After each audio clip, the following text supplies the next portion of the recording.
Hello and welcome to the second of the St. John Pipecasts. My name is Ian St. John and I teach history at Haberdashers' Aske's School at Elstree in England. And my topic for today is Hegel's philosophy of history. Now this subject is a rather formidable one, and I may be judged to be rather foolhardy in undertaking it, but given that we are back online after the holidays, I think it may be time to be courageous and give this topic a go. We can at least try. So today then we'll be looking at Hegel's philosophy of history. And no philosopher ever had grander aspirations than Hegel. His thought encompasses the entire totality of man's place in the world, his place in history, man's relationship to the divine, to the universe, and frankly to just about everything. It has to be recognised, whether you believe in it or not, and of course most people do not, as in any case, an immense intellectual achievement.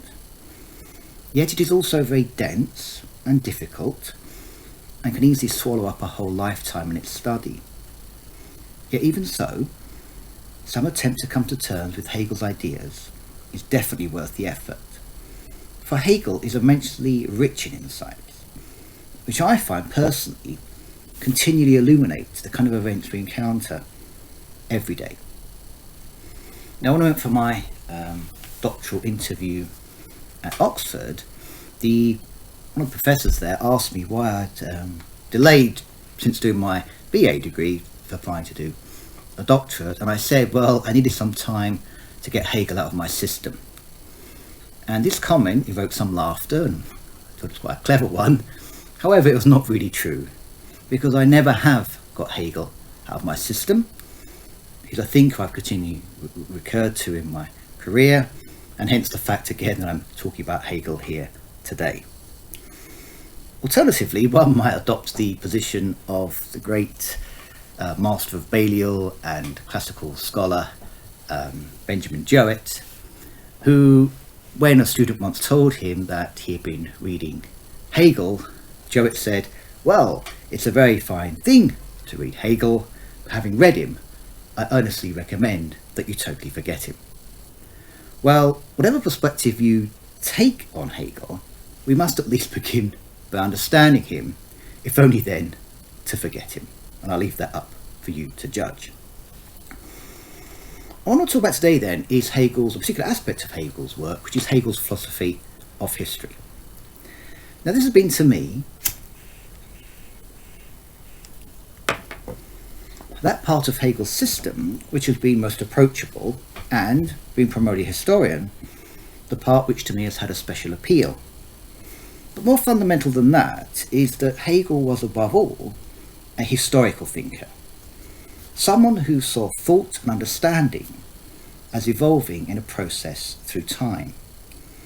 Hegel's whole system of philosophy is dynamic in a way that no other philosophy or even way of seeing the world ever has been. And so in engaging with Hegel's philosophy of history, we are coming to grips really with the very heart of the Hegelian system itself. So as I reiterate, it really is worth the effort. Right, so where do we start in this enterprise? Well, we need to hold one idea in our minds quite clearly from the very beginning. And it's really implied in the concept of a philosophy of history at all, which is that for Hegel, human history, the events recorded in the human story, is not some random array of events. History is not somewhere stuff just happens, sound and fury signifying nothing.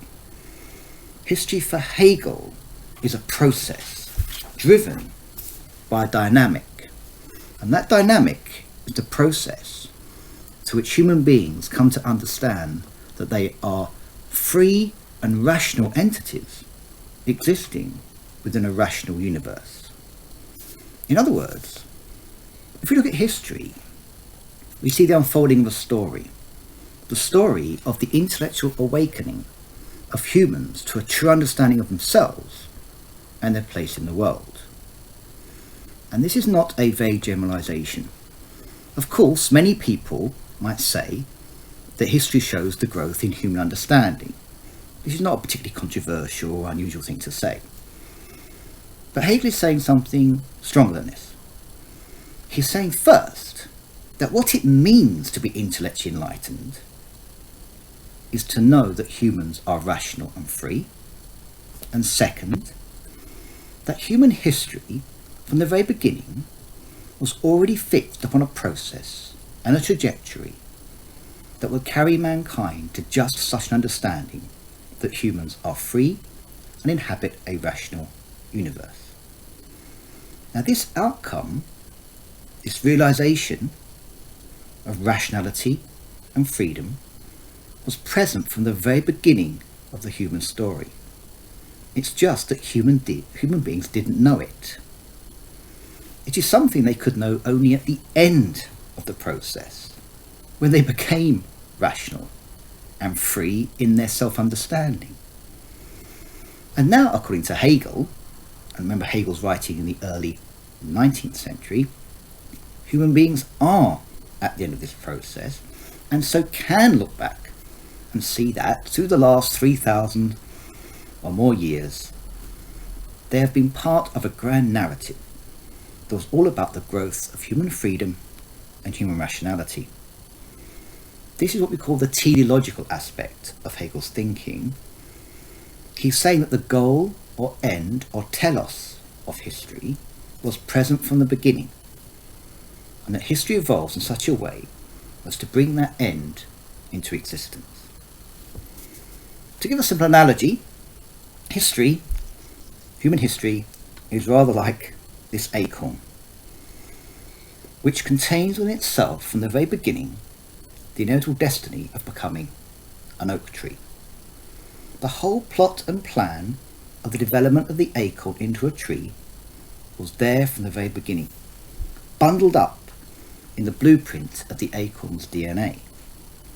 Though of course the acorn itself, this acorn here, is unaware of this fact. The acorn only realizes it's an oak tree by becoming one. And so it is with humans. From our earliest beginnings, we had bundled up within us the destiny of becoming free and rational beings.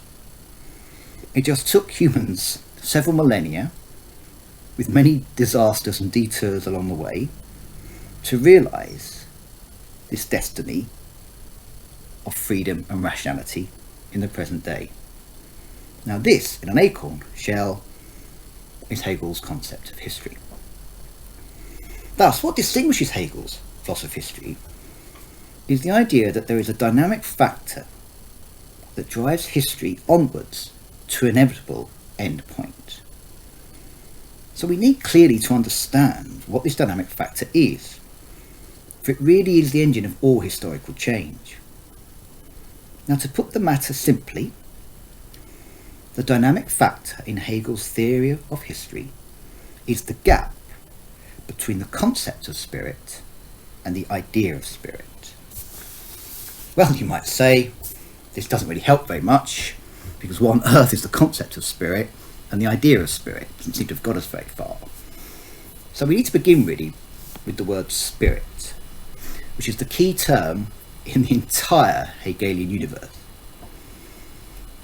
Now, for Hegel, spirit, with a capital S, is ultimate reality. Spirit is Hegel's word for the world of conscious experience. And this, according to Hegel, is what ultimately and truly exists. The world is conscious experience, and it makes no sense to talk of a world beyond conscious experience. For, quite clearly, we can say nothing about it at all. If we can't conceive of it in conscious experience, then it doesn't exist, and therefore isn't real. Since we are not conscious of it, then it doesn't exist to us, and is in no meaningful sense real. Now this spirit or the world of conscious experience, is in fact the symbiotic relation between the individual consciousnesses of particular human beings. It is a collective consciousness. It is the we of the human experience formed out of the countless I's of individual subjective minds. As experiencing conscious individuals, we are each of us part of it, but it transcends us all and exists beyond each of us. It is immortal, with no past or future, existing in a perpetual now. And this is Hegel's absolute idealism. He's saying that what is ultimately real is the collective thoughts of humans, and this is the spirit to which I referred earlier. So much then for spirit. What then is the concept of spirit?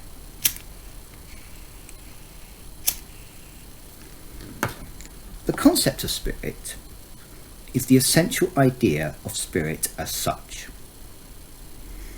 It is most essentially and basically what the idea of spirit is. And for Hegel, the concept of spirit is freedom and reason. Now this is a crucial step in the entire argument, so let us dwell on it a little and think more clearly. What it means is that the essence of our collective minds as thinking, conscious humans, the thing which most fundamentally defines this consciousness is rational thought. And rational thought is also the freedom of humans. Our collective consciousness of spirit is, as such, radically free. As Hegel, to quote Hegel, spirit is this, he says, that it produces itself, makes itself into what it is. Spirit, in other words, is self-creating and autonomous and independent of all external influences. And because freedom is also reason, we can equally say that the concept or essence of our collective minds is reason.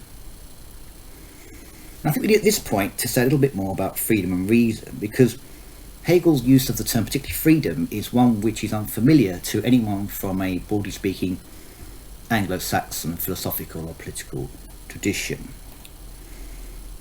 And the slightly unusual step from Hegel is to say his argument, which is that freedom and reason are the same thing. To be free for a human is to be independent and to realise one's own nature, to become what one is, to self-actualise, if you like. And what does it mean for a human to self-actualise? It means to realise or become what they essentially are. And what humans essentially are is rational thinking beings. What defines us as humans is not our bodies or our animal appetites. Any creature, any animal or creature will possess those. That doesn't distinguish what it means to be a human being. What distinguishes humans, for Hegel, is our capacity for rational thought. And the nature of human consciousness is thought, and thought for Hegel is always rational. Only when humans act according, therefore, to their reason are they free, for only then do they realise their essence and act according to their own self-generated will. Hence, for the collective minds of humans, freedom is reason. When I act rationally, I act freely. I'm acting the self-determining human and not, for example, like an animal out of blind instinct. So the concept or essence of spirit, which is the collective consciousness, the essence of what a collective consciousness of a human being is always reason, and insofar as it's reason, it is also freedom. This is intrinsic to the very concept of spirit, and therefore it is an eternal truth about the collective minds of humans, that they are free and rational. That is, if you like, how Hegel defines what it means to be a human being. I think as an example of this, I might refer you possibly to the idea of a lion. Let us take first of all a lion living in a zoo. Now this lion may be a very pampered lion. It may be well fed, watered, given fresh straw every day. But we would all of us think of this lion as in some sense as being unfree, however good its lifestyle is. A free lion is a lion roaming free. And a free lion is a lion which is able to realise its lionness. A lion which is able to live, behave, do what a lion essentially does, which means to hunt, to wander across the open plains in search of game. This is a lion which is realising its essence of being a lion. Living as a lion is essentially designed or characterised to do, which is a hunting creature in the wild. That is not true of a lion in a zoo. A lion in a zoo is not realising its essence as a lion. It's being treated as a domesticated, controlled, limited creature. It's not living like a lion. Only a lion in the wild is living like a lion, and therefore only a lion living like a lion is a free lion, because it's realising its essence of lionness. And we say that, as I said, when we use the phrase roaming free or born free. A free lion is a lion being itself, and that means hunting. And a free human is a human realising itself, which means being rational. That's what it means to be human. Therefore, to be rational is to be free, to realise the essence of the thing that you are. That's Hegel's concept of freedom.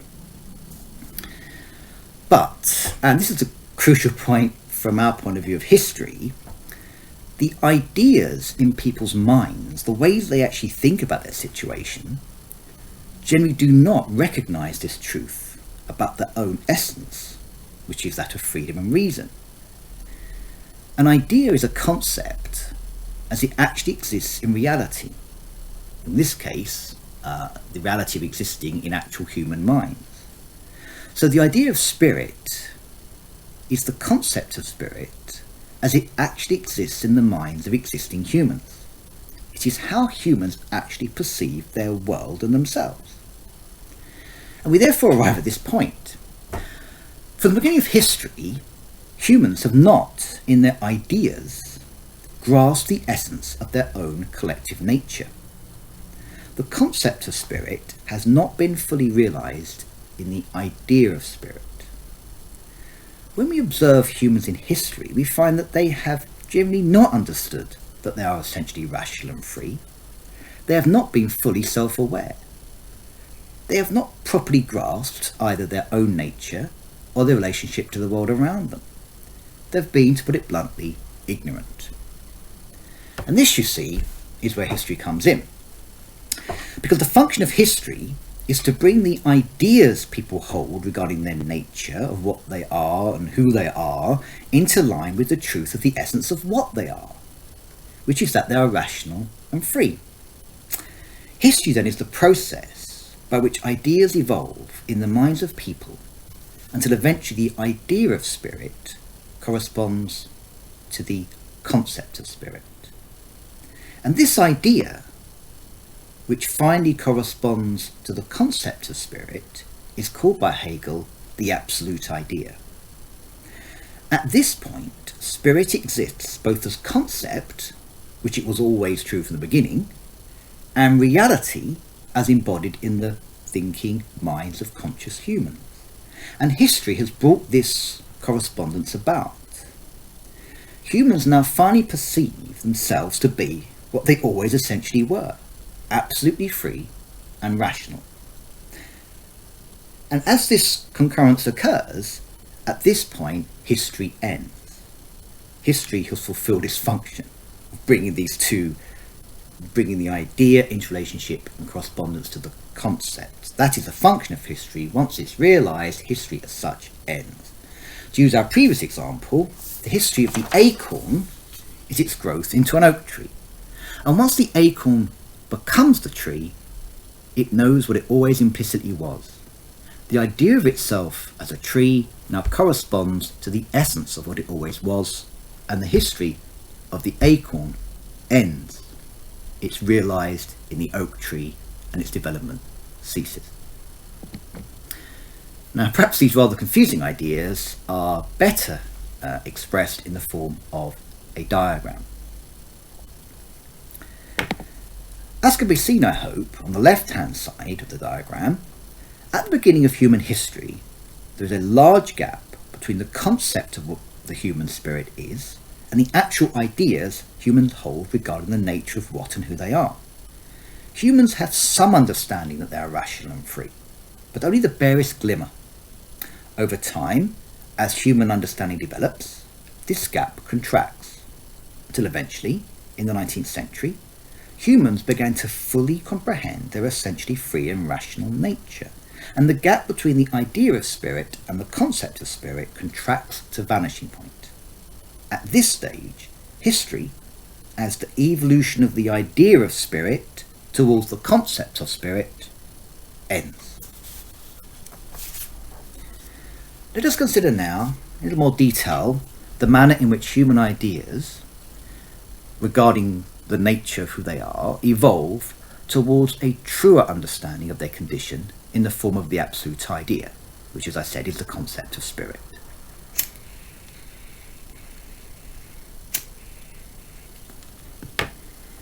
First, human consciousness, which is man's attempt to make sense of himself and his world, naturally develops over time towards a greater understanding of this world.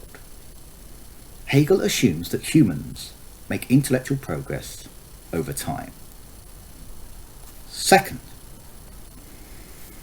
driving the consciousness of spirit within humans towards the absolute idea is the dialectic of ideas. Now, the dialectic is one of those words one encounters in Hegel which are apt to sound rather scary. But all it means is that ideas develop and become better, richer ideas by coming into conflict with one another, as they do, for example, when we argue or debate with a friend or in politics. Now, this dialectic of ideas has been going on ever since humans formed any ideas about the world at all. Now, any ideas humans formulate about the world contain some truth, but they will not contain all truths, since they will fall short of the absolute idea, which is the absolute truth. Because any idea is inadequate, it captures some of the truth, but not all of it, and therefore doesn't fully grasp reality. It leaves open the possibility of an opposite idea, a negation of the idea. And it is out of the conflicting interaction between these two ideas that there will emerge a new and fuller idea, which incorporates the insights both from the original idea and its negation, and is therefore closer to the absolute idea. Now, of course, this new idea is itself falling short of the absolute idea, and so a new dialectic is initiated. But crucially in Hegel, no human insight is ever lost, and each idea is successively closer to the absolute idea than the previous one. And that's the progress of ideas that I talked about, driven by the conflict and debate and argument between competing ideas, both of which contain some of the truth, but neither containing all of it. And out of the synthesis of these contrasting perspectives emerges a new idea, but itself will fall short of the absolute idea, and so a further conflict is initiated in a kind of zigzag pattern. Now, Hegel believed that this evolution of ideas among humans occurs within the context of peoples, that is to say, organised communities. Remember that I said that the spirit is the collective consciousness of thinking people. Now, Hegel did not think that this was a kind of average of all people thinking the world at any given moment in time. Rather, he believed that the collective consciousness became active and real kind of at certain kind of critical points, by which he means kind of localized collections of people in the form of organized civilizations. Each people has its own particular spirit in time, and it is in these localized collective spirits that the consciousness of spirit resides. Now, Hegel believed that within the world at any given time, usually one such collection of people was privileged as the custodian of the most advanced thinking regarding the human condition, and was thus closest to the absolute idea. So to give you an example, people have been thinking in the region of what we call Greece for thousands of years. But it was only in the centuries before Christ, the time of Plato and Aristotle, that Greece was the locality of the most advanced thinking about the human condition. Later, as we'll see, other civilizations were to have this particular privilege, so to speak. So each civilization occupies a particular place in the narrative or story when it is able to be at the forefront of the development of human thinking. The fourth thing is that Hegel believed that the spirit of peoples became really an active factor in history when it was organised into a state. Now, a state is a system of man-made rules, laws and constitutions. For Hegel, these man-made rules and laws express the ideas within the minds of the people who made them. In this way, the ideas that we subjectively hold in our minds become formalised externally into the world. You can kind of see them written down, you can see them acted out around you. They exist in the world, not just in our minds. And Hegel called this kind of logic of externally expressed institutions and rules, he called it the objective spirit, which is the externalized social consciousness of society, as opposed to subjective spirit, which is the personal consciousness of each individual. As human consciousness develops, the objective spirit, embodied in the state, progresses alongside the subjective spirit within each person towards reason and freedom, which again, I repeat, is the absolute idea. So, history then, for Hegel, is the record of the progress of ideas towards the absolute idea. Now, this is probably sounding all very rational academic, and seems rather far from the blood and guts events which actually seem to litter the pages of our history books. It appears as if Hegel has written a pretty predictably kind of detached, ivory tower intellectual view of history, which doesn't seem to bear much comparison to reality. But this is not quite accurate, because Hegel did paradoxically acknowledge that it was not ideas that drove history, but emotions and passions. And it's these which drive human action, not intellectual ideas. People do not, he admitted, consciously act to realise the absolute idea. They act rather to achieve their goals. But, and this is a perfect example of dialectical thinking, in acting to achieve their goals, they inadvertently help to realise the absolute idea.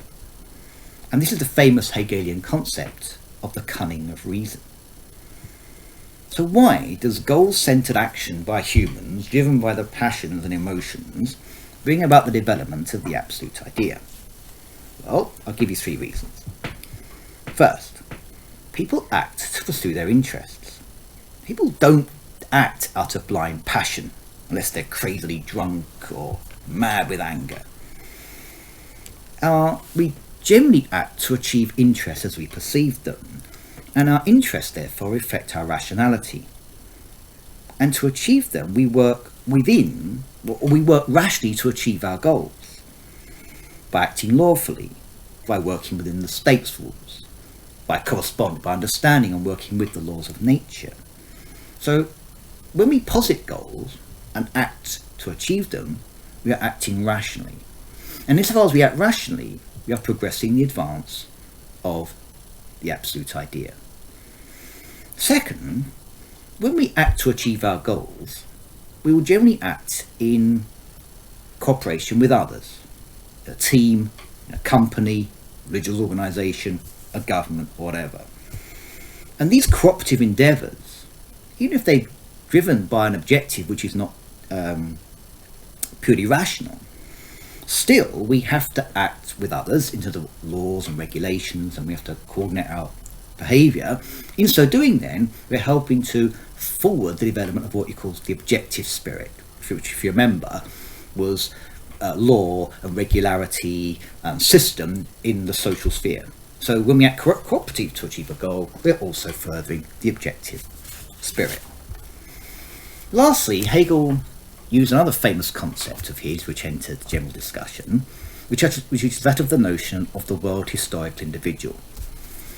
Now, Hegel argued that within any given time period, there will emerge certain individuals who are able to grasp, often intuitively, the direction and manner in which the collective spirit, the collective consciousness, is evolving. And they use their understanding of this to achieve great ends for themselves, power, empire. But in so doing, they simultaneously drive forward the collective idea. Great people of action here: Caesar, Alexander, Napoleon, Lenin. They pursue their own power, but in doing so, they shift the collective spirit of humanity onwards in great leaps. Hence Hegel's famous remark that Napoleon was history on horseback.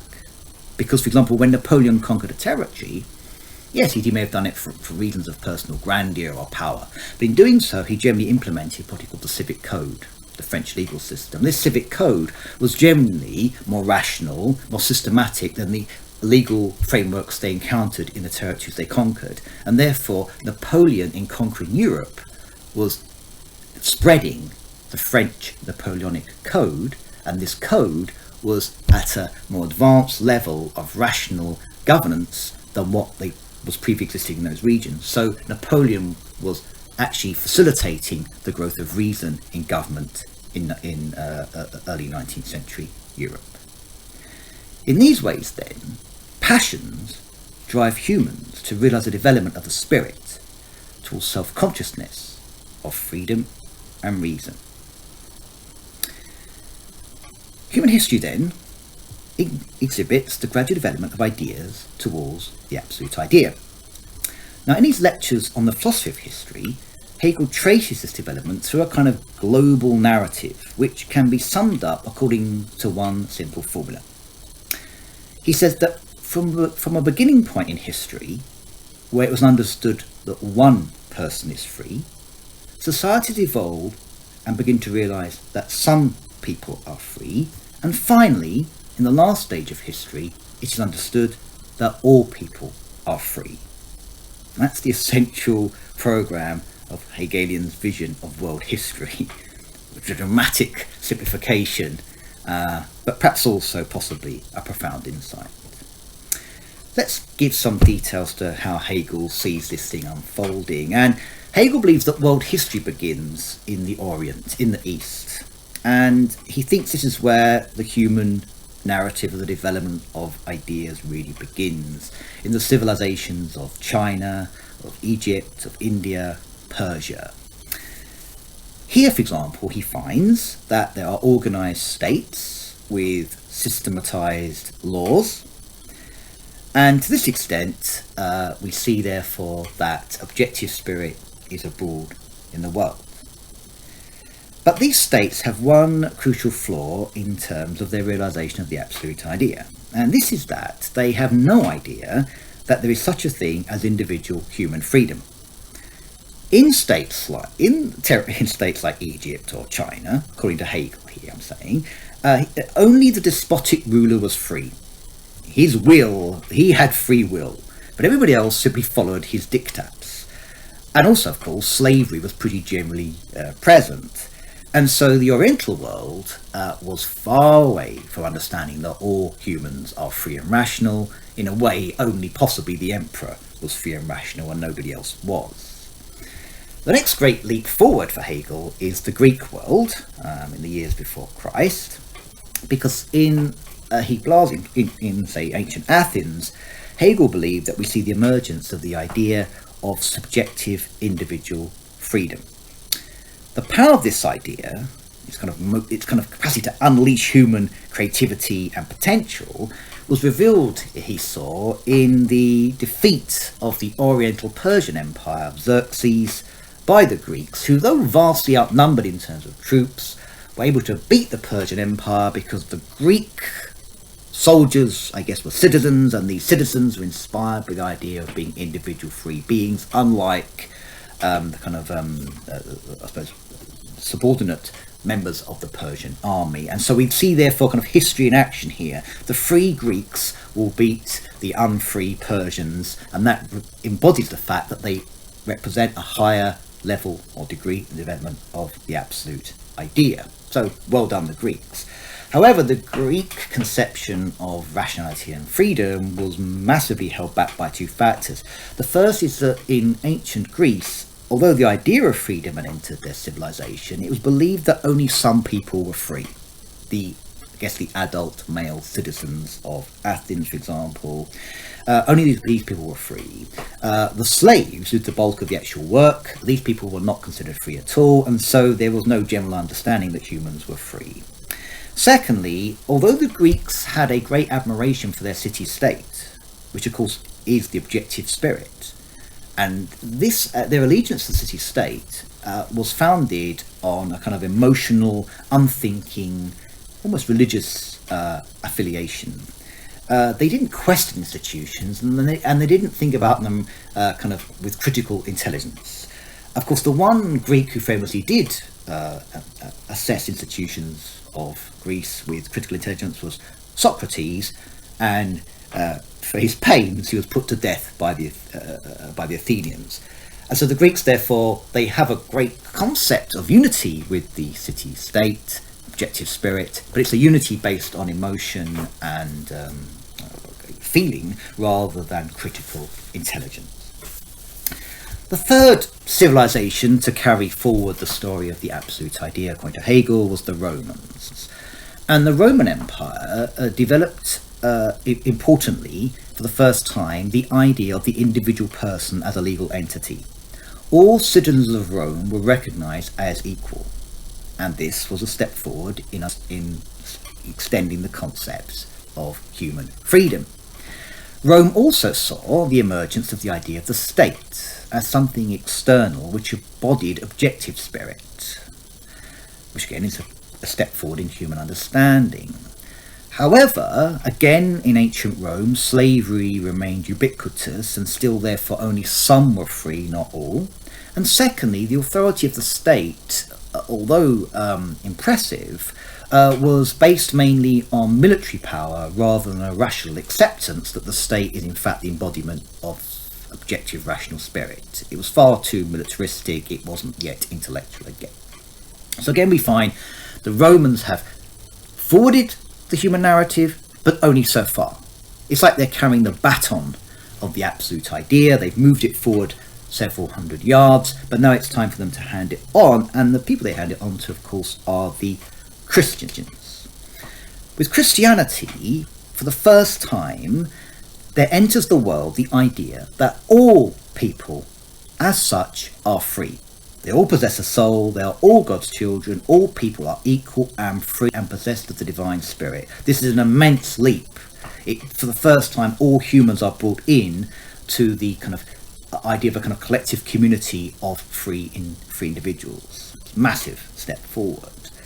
But again, there are two big flies in the ointment, really. The first, of course, is that the person who proclaimed this truth, Jesus Christ, was himself put to death, which again shows that society as a whole had not grasped the essence of what he was teaching.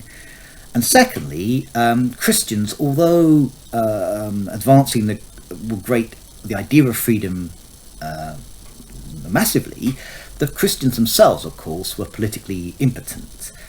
Freedom had not entered the civic society. The Christians who propounded it were powerless, pretty much, and the subjective spirit then had not really yet transferred into the objective spirit of the external world of political arrangements, of communities, and so on. So the Christians had the insight, but it was very much still a subjective one. It had not yet become embodied in the social realm, which is necessary to fully realise the absolute idea. But still, tremendous progress. Next, according to Hegel, comes the Germans for the first time, what he calls Germanic Christendom. Christianity, he says, was taken up by the Germanic tribes who overran the Roman Empire. And these tribes brought to the table a great zest of individual spirit. They were kind of naturally free beings, and they had a great sense of subjective freedom, more probably than the Christians that they, on the Roman Empire they conquered. And under the discipline of the Christian Church, which they eventually subscribed to, this German impulsiveness was tamed, and its energy was used to develop institutions of objective spirit.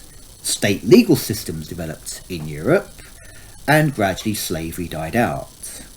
So these again are progress movements of the absolute idea. However, the order and discipline of the Catholic Church was based very much on authority and prescription. It was very much top down. It wasn't really something that was owned by the individuals. It was simply something that was imposed by the popes and the papal hierarchies and the bishops and the Inquisition. It wasn't really a world of individual freedom, and to this extent, again, the absolute idea had not been properly realised, because we need individual freedom for that.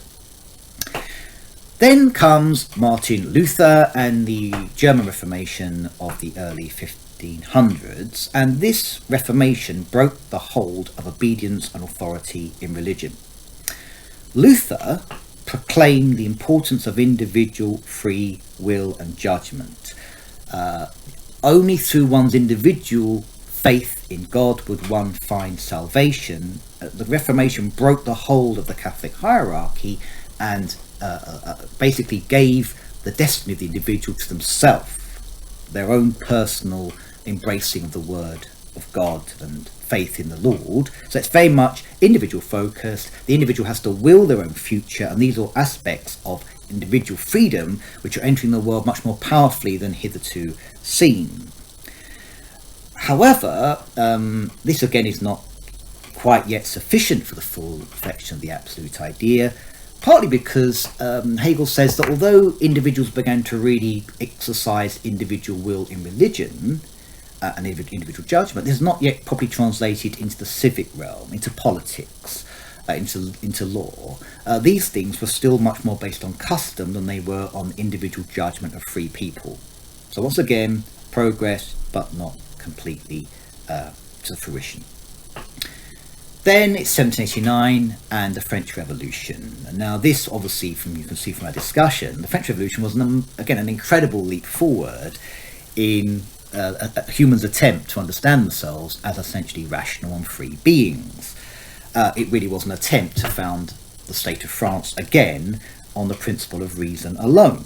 And they even proclaimed their goal as that of liberty, equality and fraternity. And these were very much progressive doctrines that were really harbingers of the realisation of the absolute idea. Paradoxically, however, in a way, the French were too successful at this, because really they tried to bring, subjective and objective spirit into line through reason and freedom far too rapidly, in one great leap. And now what Hegel believed was that the human mind couldn't just suddenly embrace these profound realities without supporting infrastructures, without structure, without tradition, without some form of organisation. In a way, the revolution was too destructive, and it left human beings too exposed. And in this context, there was a tendency towards violence and destructiveness of the revolution. So the revolution kind of went bad because it tried to achieve too much too quickly. But don't despair, because this just left the way open for the culmination of human history, not in France, but of course, as you'd expect, in Germany. Germany being, Hegel of course, being German, and being Professor of Philosophy in Berlin, the capital of Prussia. And it was in fact therefore in Germany in the 19th century that the highest point of the human collective consciousness was to be achieved. And in fact, in Prussia particularly, was the state where Hegel believed that all the progressive French ideas of freedom and reason were then combined with the German Reformation tradition and the discipline of the German state. And you need all of these things to produce the kind of rational, free world that Hegel believes is the human destiny. So finally, in 19th century Germany, rationality and individual liberty finally prevailed together. For the first time, all were free. And in fact, and this is one of the most kind of amazing outcomes of the Hegelian system, also in its really its claims, it's really that in the mind of Hegel that the whole history of the human understanding really comes to its fruition.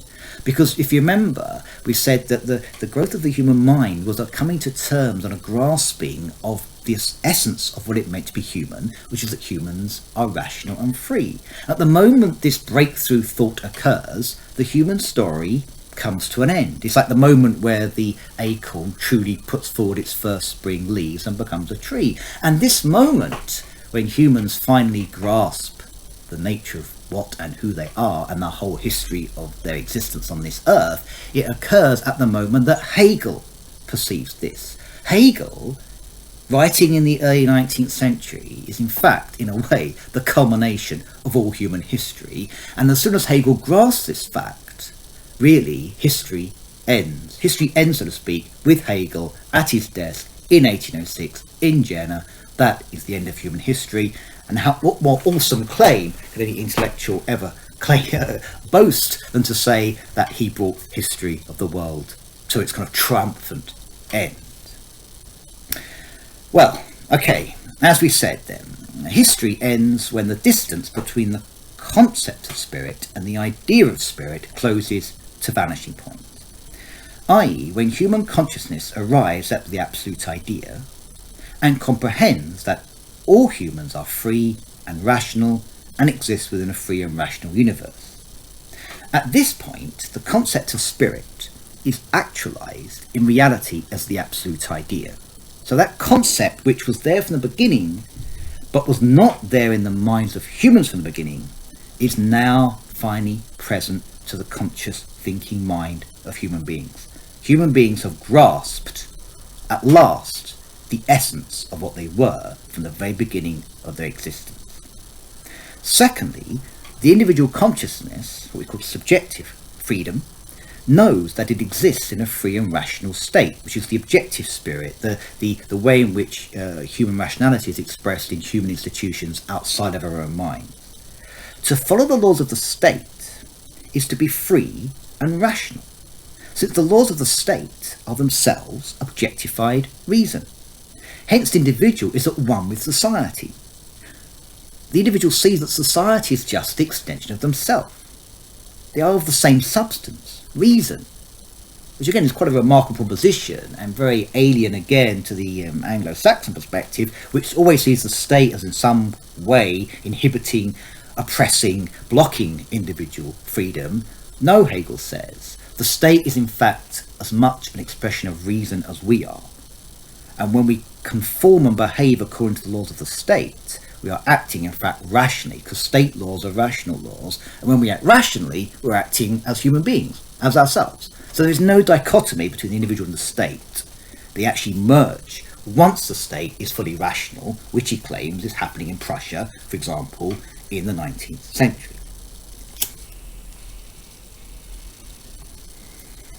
So, since the concept of spirit has been realized as the absolute idea, and humans now know themselves to be free, rational, and self-determining beings, the dialectic of ideas ceases, and history ends.